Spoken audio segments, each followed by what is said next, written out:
আল্লাহ আমার রব, এই রবি আমার সব। দামে দামে তুন মনে তারি অনুভব। তোমার দুনিয়াতে আমি যেদিকে তাকাই, অথই নিয়ামতে ডুবে আছি সবাই। পাক পাখালির গানে শুনি তসবি কলো রব, তসবি কলো রব। আল্লাহ আমার রব, এই রবি আমার সব। আসসালামু আলাইকুম। প্রিয় দর্শক, আপনাদের সবাইকে জানাই নববর্ষের শুভেচ্ছা। আজকের এই দিনে আমরা আমাদের প্রিয় স্বদেশবাসীর জন্য, বিশ্ববাসীর জন্য কল্যাণ কামনা করছি, যাতে নতুন বছরটিতে আমাদের জীবন সুখময় হয় শান্তিময়। প্রিয় দর্শক, আমরা এখন প্রশ্নে যাচ্ছি, আর আপনাদের প্রশ্নের জবাব দেবেন বিশিষ্ট আলেম ডক্টর মোহাম্মদ সাইফুল্লাহ। আসসালামু আলাইকুম ওয়া রাহমাতুল্লাহি ওয়া বারাকাতুহু। প্রথম প্রশ্নটি পাঠিয়েছেন মোহাম্মদ মাসুম, ঢাকা থেকে। লিখেছেন, আমরা যারা স্মার্টফোন ব্যবহার করি, প্রায় দেখা যায় যে আমাদের সোশ্যাল মিডিয়াতে বিভিন্ন ধরনের SMS আসে, যেমন মহান আল্লাহ তাআলার পবিত্র 10টি নাম 20 জনকে পাঠালে আগামীকালের মধ্যে কোনো ভালো সংবাদ শুনতে পারবেন, এড়িয়ে গেলে বিপদ হবে। এরকম SMS সম্পর্কে দয়া করে কিছু বলবেন? আমরা জানি ইসলামী শরীয়তের মধ্যে কোনো ইবাদত, কোনো ভালো কাজ, উত্তম কাজের প্রতিদান অথবা এর কোনো সওয়াব অথবা এর কোনো ফজিলত যদি সাব্যস্ত হওয়ার বিষয় থাকে, তাহলে অবশ্যই দলিলের ভিত্তিতে সাব্যস্ত হবে, কারো বক্তব্যের মাধ্যমে নয়। তাই কেউ যদি বলেন এই কাজটা করলে এই সওয়াব রয়েছে, অবশ্যই তাকে এর জন্য দলিল দিতে হবে যে এই দলিলের মাধ্যমে সাব্যস্ত হয়েছে। মৌখিক বক্তব্যের মাধ্যমে কোনো ফজিলত সাব্যস্ত হয় না। যেমনিভাবে মৌখিক বক্তব্যের মাধ্যমে কোনো স্থান অথবা কোনো কাজের ফজিলতও কেউ বর্ণনা করতে পারবে না। দ্বিতীয় নম্বর যে বিষয়টি, সেটা হচ্ছে যে তাখফিফ করা হয় থাকে, ভয় দেখানো হয়ে থাকে, এটা শয়তানের কাজ। আল্লাহ সুবহানাহু ওয়া তাআলা কোরআনে কারীমে বলছে, ইন্নামা ইউখাউযিফু আউলিয়াহু, শয়তান তার অনুচরদেরকে এর মাধ্যমে ভয় দেখায়। আসলে ভয় আমরা কেন করব? আমাদের ভয়ের বিষয় ইসলামের মধ্যে নির্দিষ্ট করা আছে। কোন কোন কাজকে আমি ভয় করব? আমি আল্লাহকে ভয় করব, আমি জাহান্নামকে ভয় করব, আমি আল্লাহর আযাবকে ভয় করব। আমার ভয়ের বিষয় নির্দিষ্ট করা আছে। যেখানে আমার ভয়ের কোনো বিষয়ই নেই, সেখানে অদৃশ্যের কোনো বিষয়কে ভয় করা, সেটা শিরক হয়ে যাবে। সুতরাং এই কাজটি বিশ্বাস করা কুফরি। আর যদি এই অদৃশ্য ক্ষতির কথা আপনি বিশ্বাস করে সেটা মেনে নেন, তাহলে আপনি শিরকের মধ্যে লিপ্ত হলেন। তাই এই কাজ কোনোভাবেই করা জায়েজ নেই। এই কাজ শুধুমাত্র শয়তান আমাদের মধ্যে ব্যাপকভাবে করে থাকে। এখানে আপনি এই ধরনের কাজে স্কাইপ করবেন, দ্রুত এড়িয়ে যাবেন। এগুলো কোনো ধরনের মূল্য দিবেন না। যদি কোনোভাবে স্মার্টফোনে আসে, সাথে ডিলিট করে দেবেন, তার সাথে ডিলিট করে দেবেন। আজকাল যেহেতু ভালো কাজ প্রসারেরও একটা সহজ উপায় রয়েছে, আবার অসংখ্য খারাপ কাজ, ভুল কাজ, গর্হিত কাজ, বেহায়াপনা, অশ্লীলতা প্রসারের সহজ পদ্ধতি বেরিয়ে গেছে। সুতরাং এগুলোকে শয়তান ভালোভাবে আমরা যতটুকু কাজে লাগাতে পারছি, শয়তান এর চেয়ে বেশি ভালোভাবে কাজে লাগানোর জন্য চেষ্টা করে যাচ্ছে। এই বিষয়ে আমাদের অনেক সচেতন এবং সতর্ক থাকতে হবে। প্রিয় দর্শক, আমাদের হাতে একটি চিঠি পাঠিয়েছেন মোহাম্মদ নূর হোসেন মোল্লা, সিরাজগঞ্জ থেকে। লিখেছেন, ডাক্তার সাহেবরা ওষুধ কোম্পানির কাছ থেকে যে স্যাম্পল পেয়ে থাকেন, তা নেওয়া কি জায়েজ? আর স্যাম্পলের ওষুধ কি বিক্রি করা যাবে? বিভিন্ন কোম্পানি ডাক্তারদেরকে স্যাম্পল দিয়ে থাকেন এবং এই স্যাম্পল দেওয়া হয় থাকে হাদিয়া হিসেবে। যদি এই স্যাম্পল দেওয়ার সাথে ডাক্তারকে কোনো ধরনের কন্ডিশন করা না হয়ে থাকে, অর্থাৎ ডাক্তারের সাথে কোনো সুনির্দিষ্ট চুক্তি না থাকে যে আপনাকে এই স্যাম্পল দিলাম, আপনি অবশ্যই আমাদের ওষুধ লিখবেন, তাহলে ডাক্তারের জন্য এটা হাদিয়া হিসেবে গ্রহণ করা জায়েজ রয়েছে।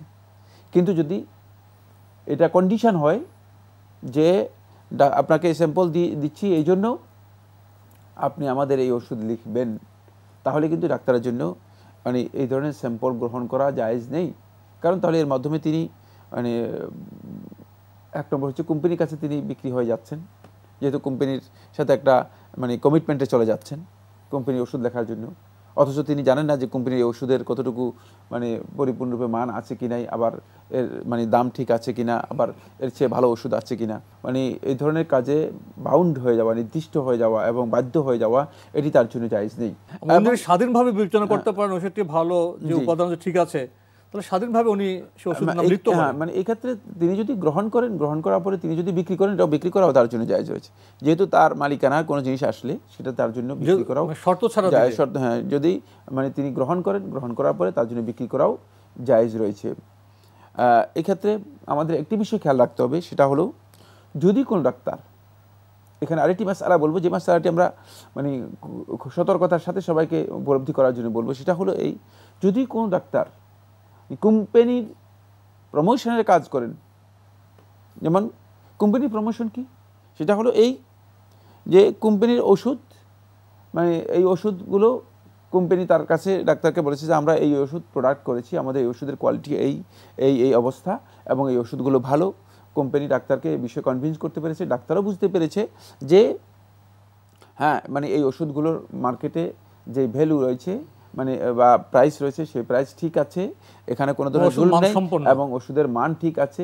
সেক্ষেত্রে যদি কেউ কোম্পানির প্রমোশন হিসেবে কাজ করেন আর সেটা যদি কোম্পানির সাথে তিনি চুক্তিবদ্ধ হন, তাহলে তার জন্য নাজায়েজ নয়, তিনি প্রমোশনের এই কাজে চুক্তিবদ্ধ হতে পারবেন। চুক্তিবদ্ধ হওয়া জায়েজ হয়েছে। দুটি মাসআলা সম্পূর্ণ ভিন্ন।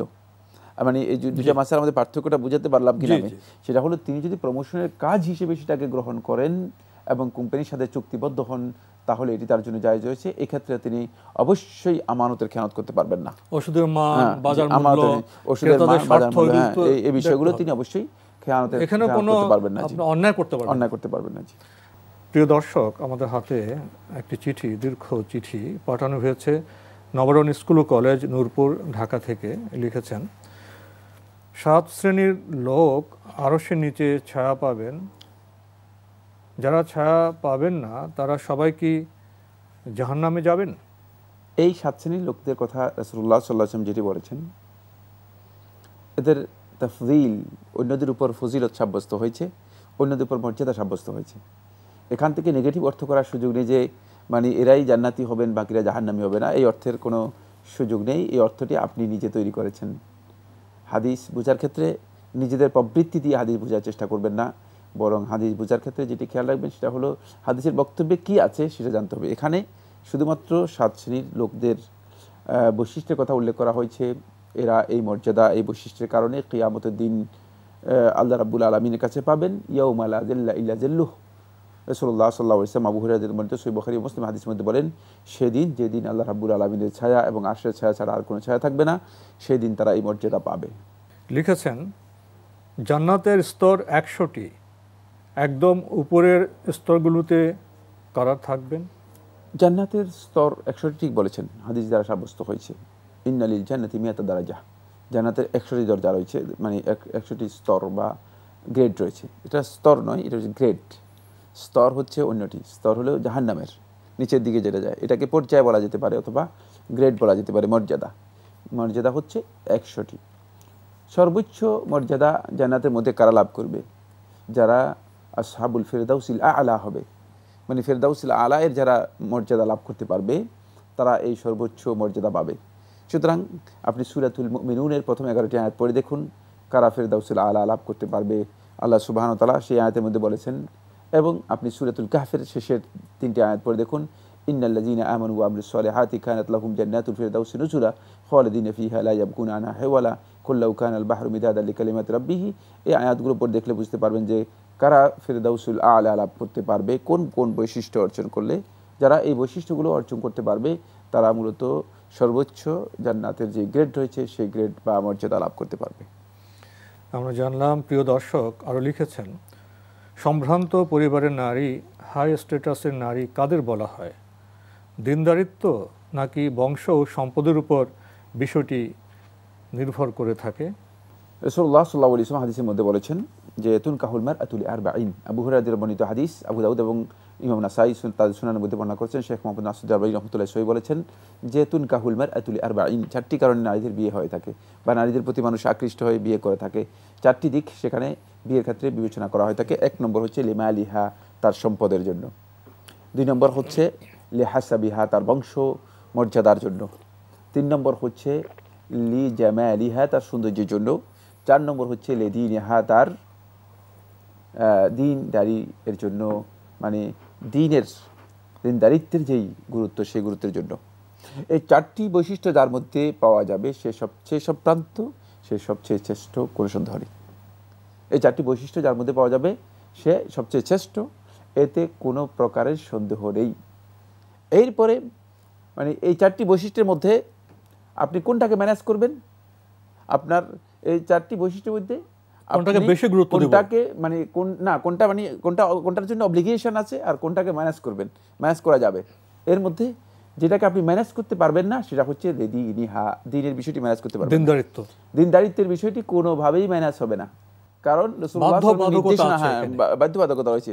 যেহেতু মানে দিনদারিত্বের বিষয়ে কোরআন এই কথা স্পষ্ট বলেছে, ওয়ালা আমাতুন মুমিনাতুন খায়রুম মিন মুশরিকাতিন ওয়ালাউ আ'জাবাতকুম। সৌন্দর্য অনেক বেশি হয়, সৌন্দর্যে চকচক করছে এমন হয়, এমন তোমাদেরকে খুব চমৎকারিত করে, খুব আনন্দিত করে, কিন্তু এই সৌন্দর্যের চেয়ে তোমাদের কাছে যদি মুমিন না মানে দাসী হয় আর সৌন্দর্য নাও থাকে, দাসী হলেও সে তোমাদের জন্য উত্তম। আল্লাহ রাব্বুল আলামিন কিন্তু খুব সুস্পষ্ট নির্দেশনা, দিনদারিত্ব, হ্যাঁ, এই জন্য দিনদারিত্বের ব্যাপারে অব্লিগেশন রয়েছে, এটাকে ম্যানেজ করা যাবে না। বাকি 3টি বিষয় রয়েছে, এই 3টির যে কোনো একটাকে আপনি ম্যানেজও করতে পারেন, মানে যে কোনো মানে সবটাই বাদ দিতে পারেন। সুতরাং থাকলে ভালো, সেটা সেক্ষেত্রে আপনি মানে দিনদারিত্ব আর সৌন্দর্য সেটাকে গ্রহণ করতে পারেন, দিনদারিত্ব সম্পদ সেটাকে গ্রহণ করতে পারেন, দিনদারিত্ব বংশ সেটাকে গ্রহণ করতে পারেন। কিন্তু দিনদারিত্ব বাদ দিয়ে আপনি যদি সম্পদের দিকে তাকান, আপনি সৌন্দর্যের দিকে তাকান, অথবা আপনি বংশের দিকে তাকান, তাহলে সেটা কোনোভাবেই সম্ভ্রান্ত অথবা মানে কোনোভাবেই গ্রহণযোগ্য হবে না, কোনোভাবেই গ্রহণযোগ্য হবে না। পাঠানো হয়েছে নবরণ স্কুল ও কলেজ, নূরপুর, ঢাকা থেকে লিখেছেন, জান্নাতে যাওয়ার জন্য কি শর্ত যে রাসূল সাল্লাল্লাহু আলাইহি ওয়াসাল্লামের সুপারিশ লাগবেই? জান্নাতীরা প্রবেশ করার জন্য আল্লাহ রাসূল সাল্লাল্লাহু আলাইহি ওয়াসাল্লাম সর্বপ্রথম জান্নাতের দরজা খোলার জন্য তিনি আল্লাহ রাব্বুল আলামিনের কাছে সুপারিশ করবেন, সহিহ হাদিস দ্বারা সাব্যস্ত হয়েছে। এটা মানে কোনো ব্যক্তির জন্য নয়, এটা হলো জান্নাতের মধ্যে জান্নাতীদেরকে প্রবেশ করানোর জন্য রাসূলুল্লাহ সাল্লাল্লাহু আলাইহি ওয়াসাল্লাম আল্লাহ রাব্বুল আলামিনের কাছে সুপারিশ করবেন, জান্নাতের দরজা খোলার জন্য করবেন, জান্নাতে প্রবেশ করার জন্য রাসূলুল্লাহ সাল্লাল্লাহু আলাইহি ওয়াসাল্লাম সুপারিশ করবেন। ওয়া আনা আউয়ালু মান ইয়াকরাউ বাবাল জান্নাহ, রাসূলুল্লাহ সাল্লাল্লাহু আলাইহি ওয়াসাল্লাম বলেন, আমি সর্বপ্রথম ব্যক্তি, সেই ব্যক্তি যে জান্নাতের দরজায় কড়া নাড়ব এবং জান্নাত খোলার জন্য আল্লাহ রাব্বুল আলামিনের কাছে সুপারিশ করব। তখন জান্নাতের মধ্যে মানে আল্লাহ রাব্বুল আলামিন আল্লাহর বান্দাদেরকে, যারা জান্নাতি হবে তাদেরকে প্রবেশ করার জন্য অনুমতি দেবেন। এটা রাসূলুল্লাহ সাল্লাল্লাহু আলাইহি ওয়াসাল্লামের সুপারিশের মধ্যে অন্তর্ভুক্ত। রাসূলুল্লাহ সাল্লাল্লাহু আলাইহি ওয়াসাল্লামের সুপারিশ ছাড়া আল্লাহর বান্দাগণ যদি জান্নাতি হয়ে থাকে, জান্নাতের আমল তারা করে থাকে, তাহলে তারা নিজেদের আমলের মাধ্যমেও জান্নাতে প্রবেশ করবে। শর্ত নয় যে প্রত্যেকে জান্নাতে প্রবেশ করার জন্য ইন্ডিভিজুয়ালি কি সুপারিশ নিয়ে প্রবেশ করতে হবে, এটা শর্ত নয়। তবে জান্নাতে সবাই প্রবেশ করার আগে জান্নাতের দরজা খোলার জন্য, জান্নাতীদের প্রবেশ করার জন্য রাসূলুল্লাহ সাল্লাল্লাহু আলাইহি ওয়াসাল্লাম সুপারিশ করবেন মর্মে হাদিস সাব্যস্ত হয়েছে। আমরা জানলাম, প্রিয় দর্শক লিখেছেন, যে কোনো সম্পর্কের ক্ষেত্রে কোট আমি তোমাকে ভালোবাসি বললেই কি কোট আল্লাহর কারণে, এটিও উল্লেখ করব? হ্যাঁ, ভালোবাসার বিষয়টি যদি আপনি উল্লেখ করেন তাহলে বলুন যে আল্লাহর জন্য তোমাকে আমি ভালোবাসি, আল্লাহর জন্য তোমাকে আমি ভালোবাসি। কিন্তু যে সমস্ত সম্পর্ক তাবিঈ, স্বভাবজাত, প্রকৃতিগত এবং আত্মীয়তার সম্পর্কের কারণে, সেগুলোর জন্য এই কথা বলার কোনো দরকার নেই। যেখানে ভালোবাসার বিষয়টি মূলত লিওয়াজহিল্লাহ, শুধু আল্লাহর সন্তুষ্টির জন্য হবে, সেই ক্ষেত্রে আল্লাহর বান্দাগণ বলবে যে উহিব্বুকা লিওয়াজহিল্লাহ, যে তোমাকে আমি ভালোবাসি আল্লাহর সন্তুষ্টির জন্য বা আল্লাহর জন্য, সেটা উল্লেখ করবে, কারণ উল্লেখ করলে সেখানে সওয়াব রয়েছে। জি, আমরা জানলাম, প্রিয় দর্শক লিখেছেন, ৭০,০০০ মানুষ বিনা আযাবে জান্নাতে যাবে আর বাকি সবাই কি আযাব পাবে কিয়ামতের দিন? না, এই হাদিস থেকে মানে বাকি সবাই আযাব পাবে এই বক্তব্য বুঝার কোনো সুযোগ নেই। আমরা হাদিসের বক্তব্যগুলো আসলে না বুঝার কারণে অনেকেই মানে এটাকে ভুল অর্থ করি অথবা বিকৃত অর্থ করার জন্য চেষ্টা করি। বিকৃত অর্থ করার সুযোগ নেই। যা এটা তাদের ভিন্ন ফজিলত, সেটা হলো তাদেরকে আল্লাহ সুবহানাহু ওয়া তাআলা কোনো আযাব ছাড়া, কোনো হিসাব ছাড়া, সেখানে আযাব এবং হিসাব দুইটাই রয়েছে, বেলা আযাবিন ওয়ালা হিসাব, হিসাবও হবে না, তাদের আযাবও হবে না। এই 70,000-এর ক্ষেত্রে হিসাব এবং আযাব হবে না এই কথা রয়েছে। সেটা এদের অতিরিক্ত ফজিলত, শ্রেষ্ঠত্ব, মর্যাদা সাব্যস্ত হয়েছে। এর অর্থ এই নয় যে বাকি সবাই আযাব পাবে। এছাড়াও আরও অনেকে জান্নাতে প্রবেশ করবেন যারা আযাব ছাড়া জান্নাতে প্রবেশ করবেন। রাসূলুল্লাহ সাল্লাল্লাহু আলাইহি ওয়াসাল্লামের অনেকগুলো হাদিসের মাধ্যমে সেটি সাব্যস্ত হয়েছে। তাই এটাকে শুধুমাত্র মানে এইখানে যাদের কথা বলা হয়েছে, মানে যাদের বৈশিষ্ট্য উল্লেখ করা হয়েছে সেই 70,000-কে তাদের এই বৈশিষ্ট্যের মধ্যেই সীমাবদ্ধ, যেভাবে আল্লাহ রাসূল সাল্লাল্লাহু আলাইহি ওয়াসাল্লাম ওহীর মাধ্যমে খবর দিয়েছেন সেভাবেই আমাদেরকে বিশ্বাস করতে হবে। এর বাইরে বাকিদের ব্যাপারে মন্তব্য করার বিষয় এখানে সাব্যস্ত হয়নি যে বাকি সবাই আযাব পাবে অথবা হিসাব তো সবাইকে হিসাবের মুখোমুখি হতে হবে। তবে এই 70,000 তারা যে হিসাবের মানে হিসাব ছাড়া তারা যে জান্নাত পাবে, এটা রাসূলুল্লাহ সাল্লাল্লাহু আলাইহি ওয়াসাল্লামের হাদিসের মাধ্যমে প্রমাণিত হওয়ার কারণে এরা শুধুমাত্র হিসাবের মুখোমুখি হবে না, তারা কি আরদের মুখোমুখি হবে কিনা, অর্থাৎ তাদের সামনে কি তাদের আমলনামা পেশ করা হবে কিনা, অথবা তাদের মানে সহিফাগুলো কি তাদের দেয়া হবে কিনা, এই বিষয়ে মানে জুমহুর উলামায়ে কেরাম এবং আহলুস সুন্নাত ওয়াল জামাতের আকীদা হচ্ছে অবশ্যই তাদের সামনে আরদ করা হবে। আরদ মানে পেশ করা হবে, তাদের মানে ডিসপ্লে হবে। ডিসপ্লে এখন মানে আধুনিক শব্দ, মানে ডিসপ্লে মানে তাদের এই আমলনামাগুলো কিতাব তাদের সামনে পেশ করা হবে এবং তাদের আমলনামা সহিফা তাদেরকে দেয়া হবে।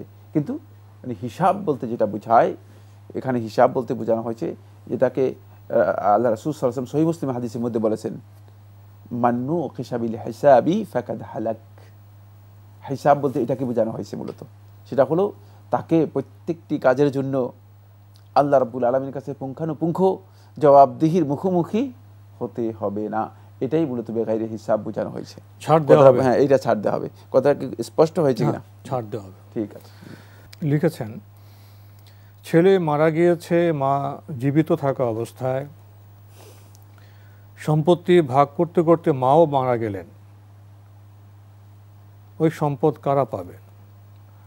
মায়ের আগে যেসব মেয়েরা মারা গিয়েছে তাদের সন্তানরা তাদের নানির মৃত্যুর পর কি তার সম্পদ পাবে? এই মাসআলা আমরা এখানে আলোচনা করব না। ফরাইজের এই মাসআলাটি আপনি আশেপাশে কোনো আলেম থাকলে তার কাছ থেকে জেনে নেওয়ার জন্য চেষ্টা করুন। অনেক তথ্য লাগবে, লিখিতভাবে মানে এই মৃত ব্যক্তির ওয়ারিশ কারা কারা রয়েছে সেটার উপর নির্ভর করে মূলত এটি বন্টিত হবে। তাই এটা লিখিতভাবে যে মানে মারা গিয়েছে অমুক অমুক এবং তার এই সম্পত্তি, তার অমুক অমুক মারা গিয়েছে, অমুক অমুক আছে, এর ভিত্তিতে মূলত এটা বন্টিত হবে, সেটা উল্লেখ করে আলেমদের কাছ থেকে ফরাইজ করে নেওয়ার জন্য চেষ্টা করুন। তো আজকে আমাদের এখানে শেষ করতে হচ্ছে। আপনাকে অনেক ধন্যবাদ। আপনাকে অনেক ধন্যবাদ। প্রিয় দর্শক, আমরা এতক্ষণ দেখছিলাম এনটিভি আয়োজিত এবং লাভ হলো নিবেদিত অনুষ্ঠান আপনার জিজ্ঞাসা। আমাদের অনুষ্ঠান আপনারা এনটিভি অনলাইনেও দেখতে পারবেন। ভিজিট করুন www.ntvbd.com। এছাড়া ইউটিউব এবং আমাদের ভেরিফাইড ফেসবুক পেজে অনুষ্ঠান দেখতে পারবেন। আজকে শেষের দিকে এসে আমরা বিনা আযাবে, বিনা হিসেবে জান্নাতে যাওয়ার একটি বার্তা পেলাম। সবারই কাঙ্ক্ষিত বিষয়, কিন্তু কাঙ্ক্ষিত এ বিষয়, এই মর্যাদা পেতে হলে করণীয় কি, আমল কেমন হতে হবে? আসুন আকাঙ্ক্ষার সাথে সাথে আমলের ব্যাপারেও আমরা সচেতন হই সতর্ক। চিঠি লিখুন, প্রশ্ন পাঠান আমাদের ঠিকানায়। পরিচালক আপনার জিজ্ঞাসা, এনটিভি, বিএসসি ভবন, 7ম তলা, 102 কাজী নজরুল ইসলাম এভিনিউ, কারওয়ান বাজার, ঢাকা 1215। আপনারা ইমেলও করতে পারেন। আমাদের ইমেল অ্যাড্রেস আপনার জিজ্ঞাসা @ntvbd.com। প্রিয় দর্শক, মহান আল্লাহ আমাদের সবাইকে নিরাপদে রাখুন, রাখুন শান্তিতে। আসসালামু আলাইকুম। আল্লাহ আমার রব, এই রবি আমার সব, দামে দামে তুন মনে তারি অনুভব। আল্লাহ আমার রব, এই রবি আমার সব।